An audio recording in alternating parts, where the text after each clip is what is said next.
கலக்கின்றது ஒரு தமிழ்நாடு, அதாவது மதுரையுடைய ஒரு ஸ்பெஷல் டிஷ். நான் மதுரைக்கார பொண்ணு, மதுரைக்காரன்டானா அப்படின்றதுனால என் பிள்ளைங்களுக்கும் கலக்கி ரொம்ப பிடிச்சி போச்சு. நேற்று வச்ச கறி குழம்பு காலையில் கலக்கிக்கு யூஸ் ஆகும், தூக்கி போடாதீங்க, வச்சு யூஸ் பண்ணு. அதை கொஞ்சம் அப்படி போட்டுருங்க ஒரு முட்டையில்.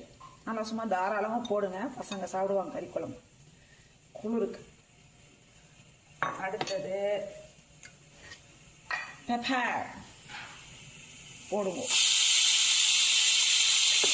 அடுத்தது கொஞ்சோண்டு ஆனியன்ஸ் அவன் தலையிலேயே கொட்டுங்க.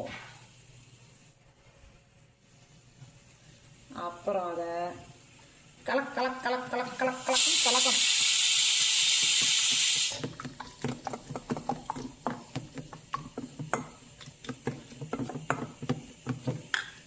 பேனை சுட வைக்கலாம்.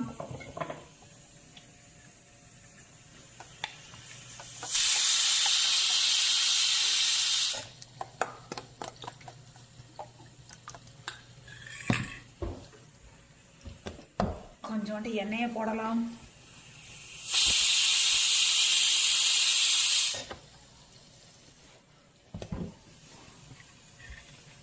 அப்புறம் கலக்கி போடலாம். அவ்வளோதான். சூப்பர் கலக்கி மதுரை ஸ்டைல் ரெடி. பையன் பிளேட்டில் போட்டுடலாம் வாங்க.